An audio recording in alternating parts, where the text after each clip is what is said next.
จะเต้นหน้ามาเด้อโอ้ยเป็นส่วนเท่าเลยตีกันขอตีกันขั่วให้ละ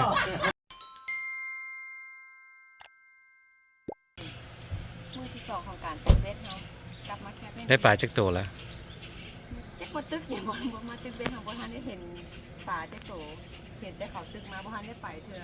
โซมื้อนี้แหละมากินข้าวเช้าก่อนแล้ว ย่างมาแต่โฮเทลนะขี่รถมาก่อนโอเคเข้าไปเบิ่งที่นี่บรรยากาศตอนเช้า so we're back here at the cabin number 6 gonna eat some kopiak for breakfast because the hotel food was not that great มาอ้าว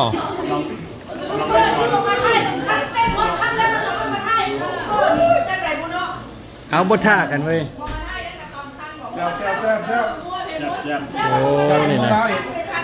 แซ่บกูมังลาวพุ่นน่ะ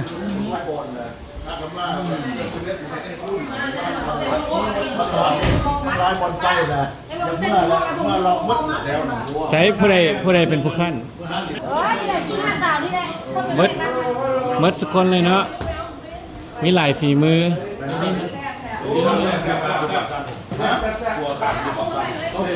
เป็นอะไรไม่ได้อาบนี้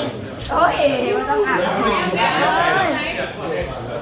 เอาไปกินน้ำโอ้จะตายยากไว้อยากได้กันนะเปียกเด้อเขาว่าเป็นแต่แซ่บแท้นี่ได้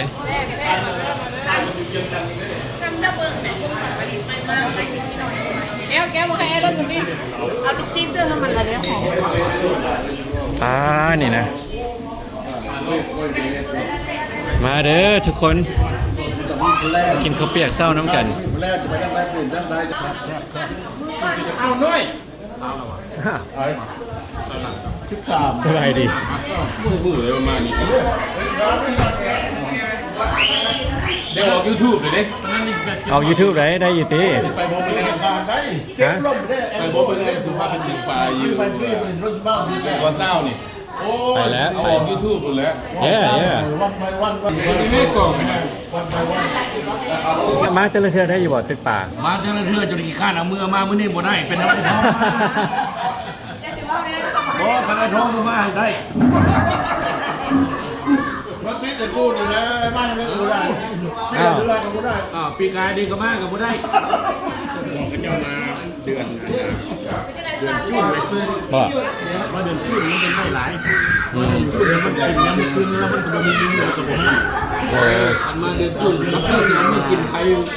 ผู้เลื่อนเราเวลาป่ามันเดือนนี้ก็ได้เนาะเพราะว่าจะนี่ที่ไปอันน่ะที่ประเทศแคนาดาเป็นชั่วโมงกว่าในประเทศแคนาดาส่วนมันขึ้นมะไข่เนาะมันขึ้นฟังมะไข่เนี่ยมันมีไข่ย่ำนี่มันทอดหลายได้ทอดแล้วมันไปน้ำลึกโอ้ต้องได้เลาะพึกเป็นบ่อเดี๋ยวนี้นะเราต้องอยู่ตรงซ้ำนี่ตรงใหญ่อันนั้นขั้นจะมาเดินทุ่นถนนซ้ำอะไรต่างๆตัวใหญ่ที่ไหนไข่ย่ำนี่มันโม่เสียดายเลยไม่ที่รถบ้านโดนเนี่ยชั่วโมงเลยเดินหัวขนาดตัวเอากล้องมาโหลดตัวเตียงแย่อันนั้นเดี๋ยวนี้ไทยอย่างเงี้ยคาลูกเขาจะเห็นคนหลายนะ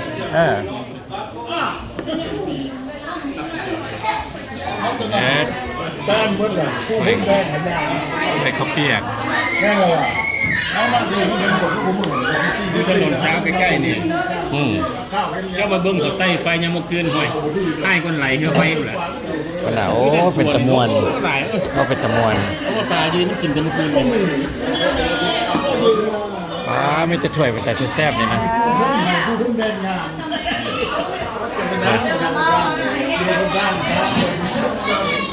พักมึงเห็นไหมรถจะมาไหน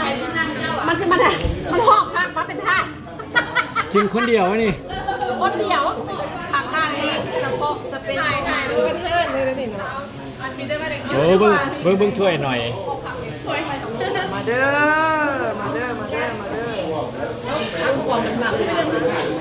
เต็มค่ะ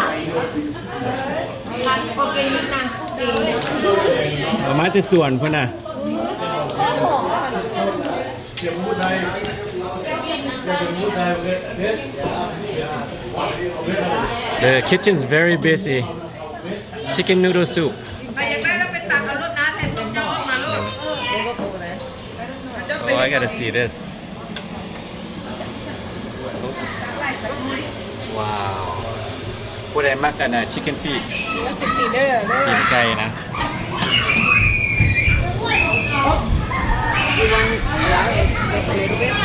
medium อันนี้ถ้วยของมือกล้อง ว้าวลูกชายผมกินพันหก ถ้าเมียมาปรุงได้วันนี้ ถ้าเมียมาปรุงให้อีก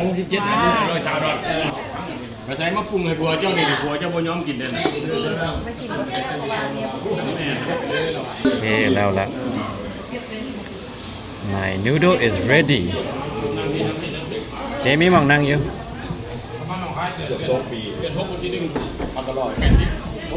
เดินหก ไอเด็กมาก่อน แล้วมาเดินซิป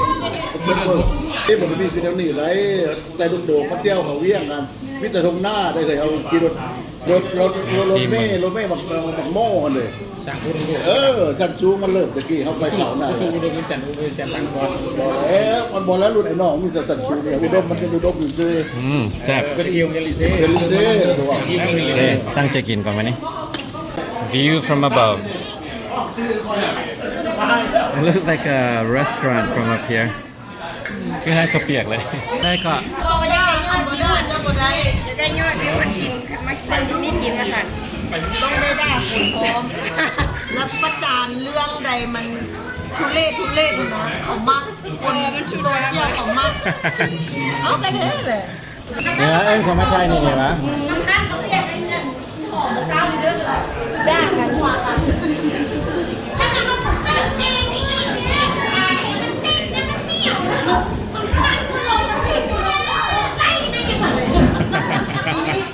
ทีนี้พวกเส้นเป๊ะเขาว่าบดเส้นนี่เอาพวกไอ้ติดไหนที่ไม่ติดอย่างโครงการมันก็ติด แม่งขั้นเขาวเปียกกับซิตีกันวะ เสื้อบ่ได้กินบอกค่อยมากินมาได้มาสิเด็กมีแต่มาเฮ็ดกินเอ็นอาหารปีกายนี่บ่มีถ้วยได้ใส่หม้อกับสามปีนี้เอาถ้วยใหญ่มาตะเหือนแบเดอร์ได้ใส่หม้อ ผู้ใดกินซ้ำผู้ใดกินไส้หม้อ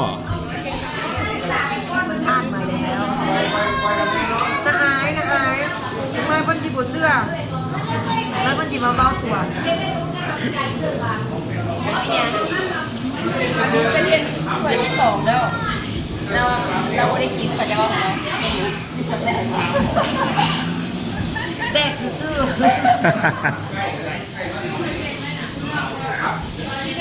บ่ได้กิน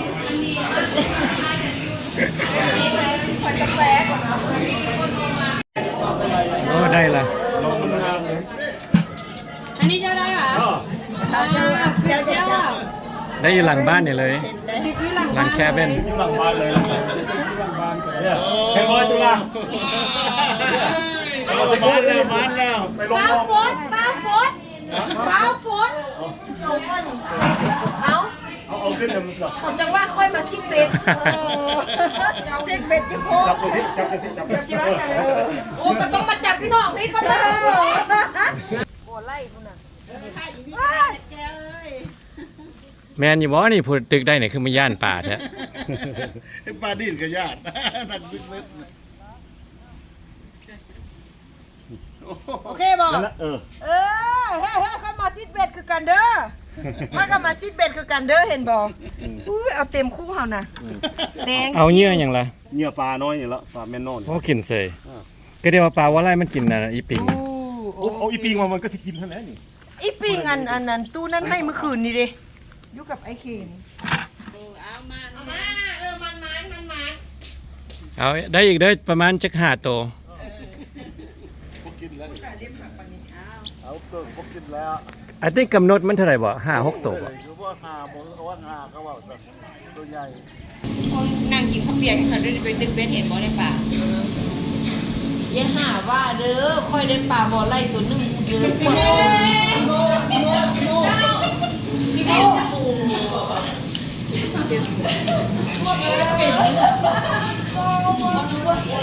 เกิดวองท่านบ่ไปคิดกับเว้า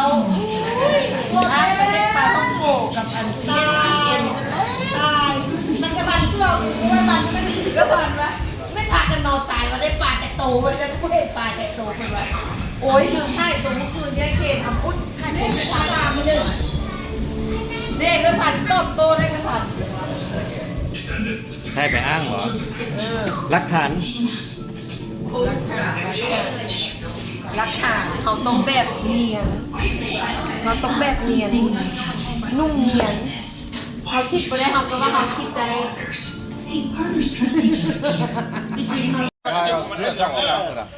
ขอยืมน้ำสาสุวรรณด้วยสุวรรณเหลืองให้เหลืองมาอยู่ถึงปัดกินเข่าแล้วมันก็มาน้ำไม่จุ่มมันก่อยแก้ว ค่อยรู้สึกว่าไปใส่ก็ถึกไปเป็นมือกล้องวะแดดอยู่พี่เด้ก็จะไว้หน้าไปพ่น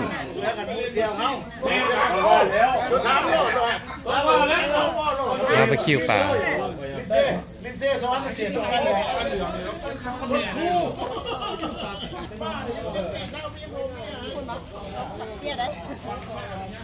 แล้วข้ามแบบพ่นนี่แม่มาทำพันกันได้นี่มันตามพ่น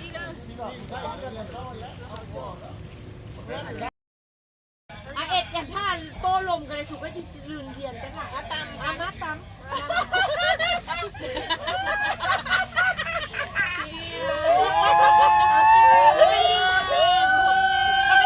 ข้าวไปสีธรรมดาแดดร้อนบ่ร้อนเมาแดดเอาแอคทาแนวใดอยู่คนละแจ 1 2 3 กันโอ้ยอยู่ไหนเอานั่งยังโยกมันดิ บ่อยากเต้นน้ำจอก เดี๋ยวได้บอก ได้แล้ว เอาคลิปให้โหนเบิ่งเด้อกูกับมึงให้กันคิดกูจนเซฟไว้กูว่ากูเสียมาเฮ็ด ไม่ยิงถ่ายรูปผู้ชายปิ้งป่า so white bass and one walleye yeah so all the men are barbecuing while all the ladies are taking photos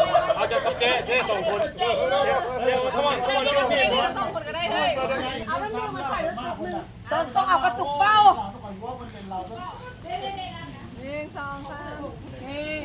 มึงนั่งอยู่นี่มึงนั่งอยู่เตาไฟนี่เราจอกเหล้ามึงมาอันนั้น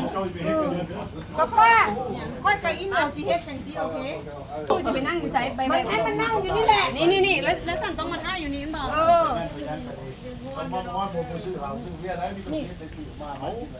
มึงนั่งอยู่นี่ โอ้ก็อย่าไปใกล้เตาไฟที่บอกก็เราเอาไปใกล้นี่ร้าน มึงต้องให้ทำท่ากินน้ำหนูท่อออกเบิดหยัง โน้ตจะไปเงี้ยเอาไปเตาไฟ เอามันใส่นั่งเตาปิ้งปลานั่นแหละไปนั่งทาน เลี้ยวจนเพื่อนจะได้ว่า oh I got a drink too thank you จับส้นๆเด้อกูเตะมัน บอลน้องเตะไปดูหัวอ่อนก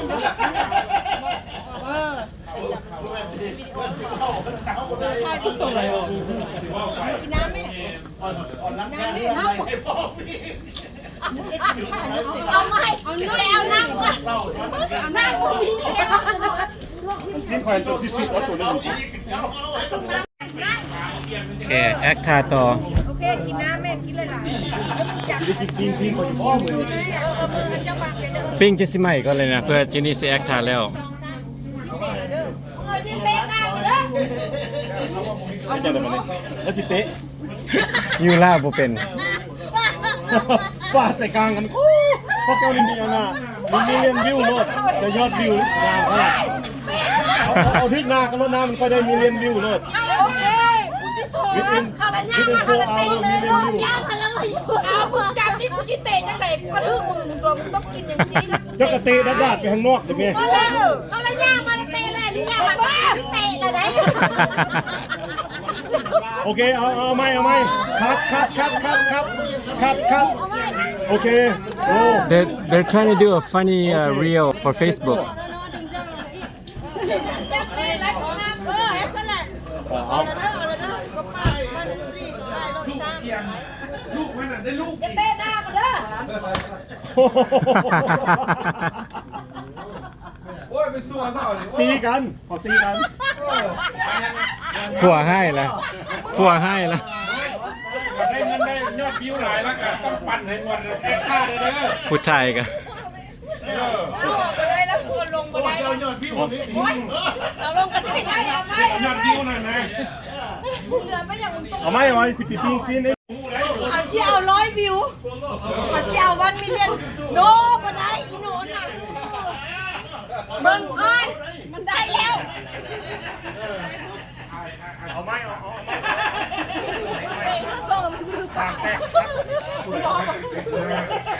น้ำฟองออกไปบ่ได้หัวมันเข้ากระหูเราเฮ็ดคิดตัว ไม่หยัง หัวเฮ็ด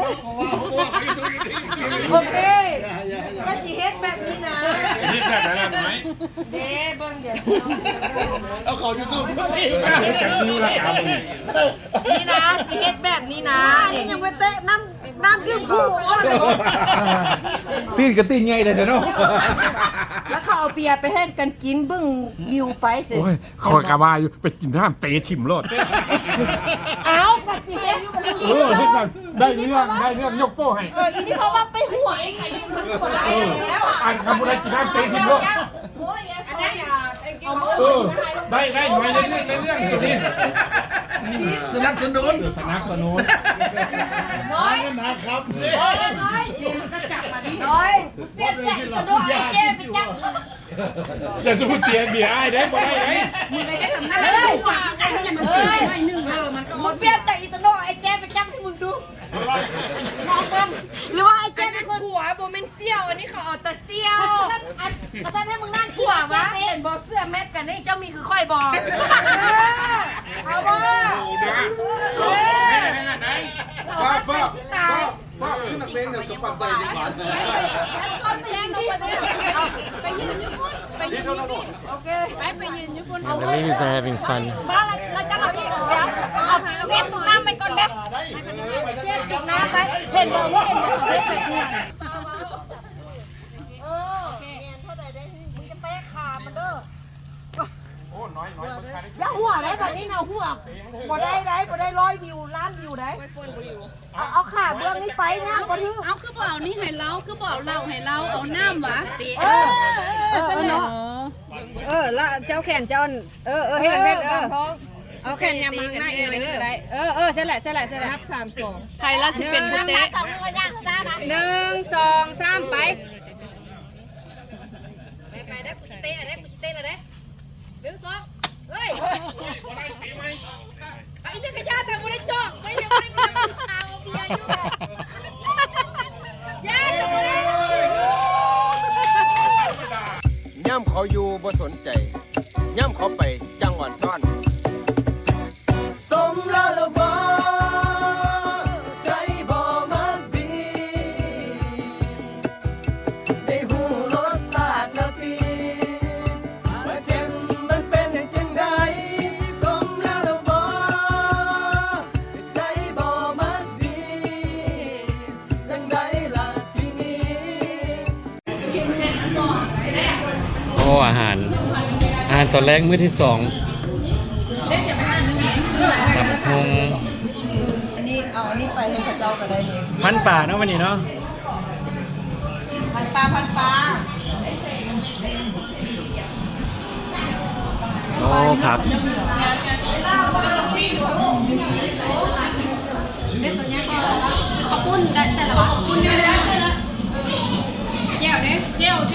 พักมาที่สวนบริซื้อเอานี่นะ สดๆเลยเนาะ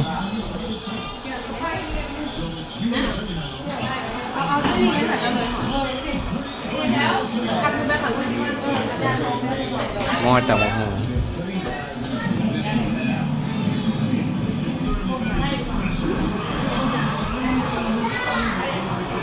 ชิสกะบาบเนี่ยแซ่บๆ มาซะนี่ไหนไปเอามา2 อันบวง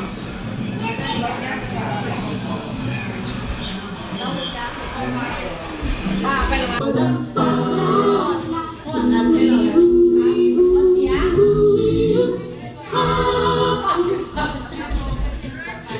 พอดสกอนโอเคขอสัมภาษณ์เนาะมื้อนี้ตกลงว่าจุดประสงค์มื้อนี้เนาะมาตึกเบ็ดหรือว่ามาซุมเซลกันทั้งสองโอเคทั้งสองบ่ปลาได้จักโตแล้ว เต็มฟรีเซอร์แต่บางคนไม่ได้ไปถึงมันโดดขึ้นมาเอง ปลาน้ำพุ่นน่ะ ปลาจะกินเหล้านำก็เลยขึ้นมากินน้ำเมาไปยืนให้ลูกแกมันเด็กมา โอ้เป็นแนวนั้นเนาะ ติดสิห้อยซั่นผู้ชายนั่งอยู่เนาะบ่ท่าเฮ็ดหยังนั่นบ่นี่ ปีอย่างเดียวปีจะกิน บ่ท่าแกงเบ็ดแม่นบ่โอเคซั่นอ้าวคาราโอเกะต่อ โอเคส้มเซยมันยืน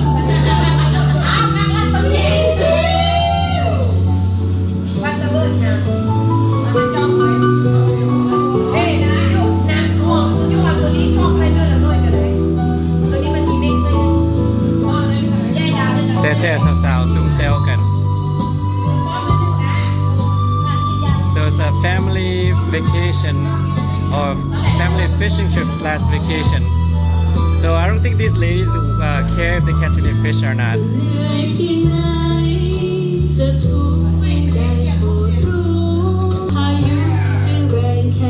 โอเคซุ่มเจ้าล่องท่าเพื่อจะไปตึกเบ็ดโอเค เอามาเต็มคูลเลอร์เด้อ โอเค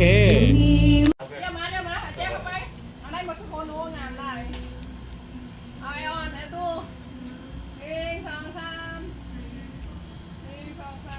โอ้ขังหลายสุดยอดคุณรักเด้อลูกเด้อไป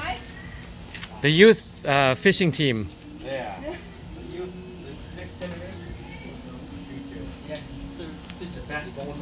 ดาวเอิ้นล่ะไปก่อน โอเคโชคดีเด้อน้อยเด้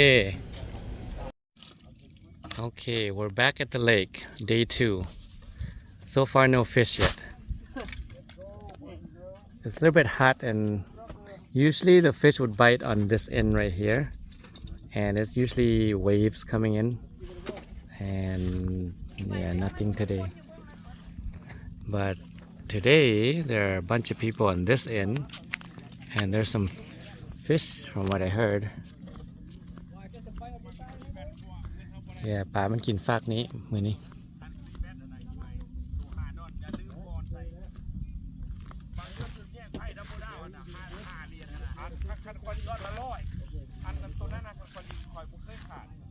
อันนั้นสงสัยว่าเรื่องคาสิโน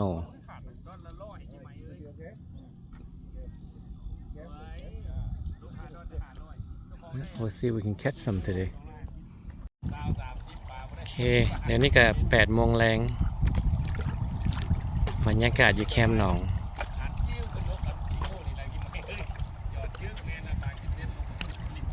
Couple people caught a few fish แต่มันยังบ่กินดีเธอ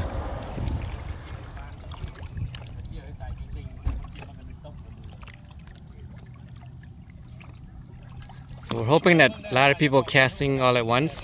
it will start biting.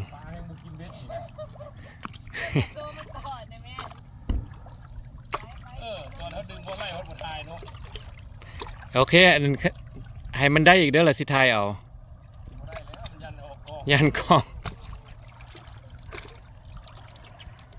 เนี่ยอากาศก็เริ่มเย็นดีเลยเด้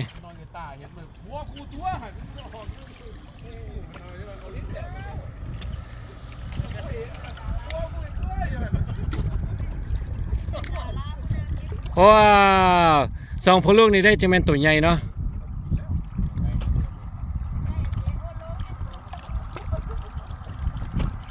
Logan, show to the camera. จังแม่นตัวใหญ่ That's a very big one. You should use this one to go fishing for another one. Yep. มีแต่ตัวน้อยๆสมพอแล้วมันตอดตลอด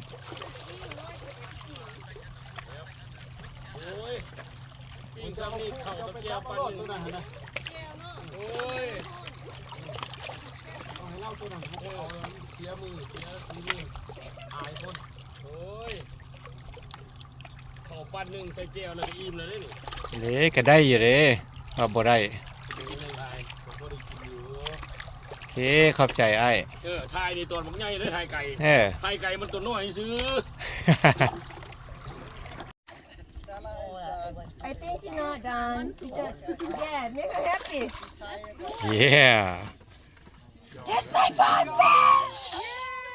Yeah, I got one. I got I'm happy right now. ฮะ Ouch. Nope. Ooh, loot. Yeah, I know. Can you give me the corner? That's my first fish.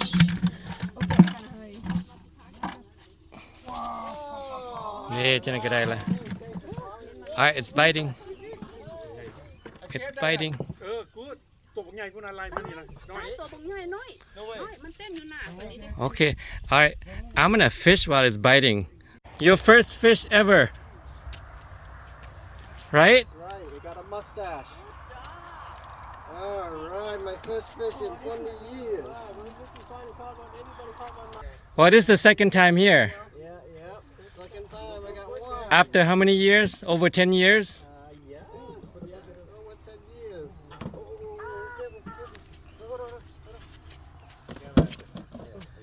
All right. Congratulations. All right. Was that worth the trip now? Oh yes. Now it's 50%. I gotta get one for Dala.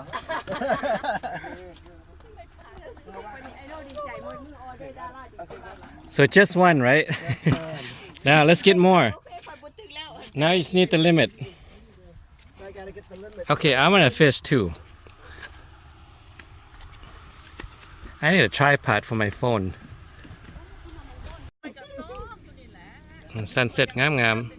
Look at the beautiful sunset.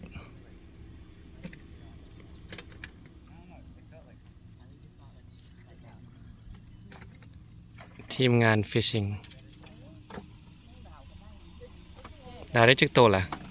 3-4 ตัวกับป่าโนเดนประสบได้เอามัน ได้4 ตัวแล้ว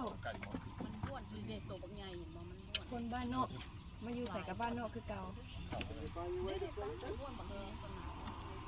อู้ลูกแกดาวมันไอ้มวย you see that ตัวบักใหญ่พวกนั้น โอ้ มันขึ้น วัดป่าอย่างนั้นนะ โอ้ป่านี่แหละมันขึ้นนะมันหลาย sunset งามป่าเต้นนี่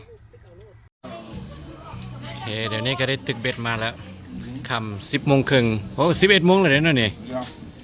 มันไปใช้แจ็คเก็ตมอพอยหมดเนี่ยว่าเดินรอดปะได้จังหน่อย พอได้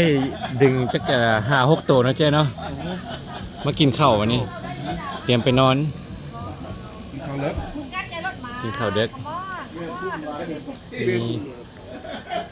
ปิ้งนี่ปิ้งมัชเมลโล่ให้เด็กน้อย ว่าคือเมียค่อยเว้าเว้ย ถ้าเธออยากทำร้ายก็เชิญ สอย เดินหนีไปจากฉัน เขามาไล่แล้วก็หนีเท่านั้นแหละก็ใช่ได้สนอมาไล่แล้วก็เบื่อ ไปไล่เขามาไล่แล้วตัวไปตัวมันเด้อ เมื่อกี้นี่เต้นอยู่5 คนได้เต้นอ้อมโคมไปได้ไหม ถ้ามันค่อยนี่ค่อยสิบ่ไล่ค่อยสิเอิ้นเอาพวกไอซ์มาโลดจัดการลูกเดียว อย่าว่าได้เจ้าให้น้ำก้นผู้ค่อยได้อย่าลงไปลอยน้ำเลย ให้ว่าอย่างไรจะกลับมาเด้อจะกลับมา มีปัญหาที่ค้างคาใจจนไม่รู้จบเอ๊ะจิไปก็ได้วันนี้เด้อเอ๊ะมึงเอาไปจะมีอะไรสบายเขาบอกว่าต้นฉบับมันต้องสูงกว่าเอ๊ะไปแล้วเราใจเรื่องที่เราใจน้ำใช่ป่ะพวกไปสิตาห้องส่วนไหนนี่คือแบบซอกเก่งเด้อคนเก่งเอาใจละลายเอ้ยยูเอาของยูของอื่นแล้วของพ่อแล้วพ่อเอาแล้วเอาซีไปยืนให้ทั้งเส้นน้ำพันจนเขาต้องเลิกกันเท้าเป็นห้อยเป็นพัน โอเคบายเอาลาคลิปให้แน่ คน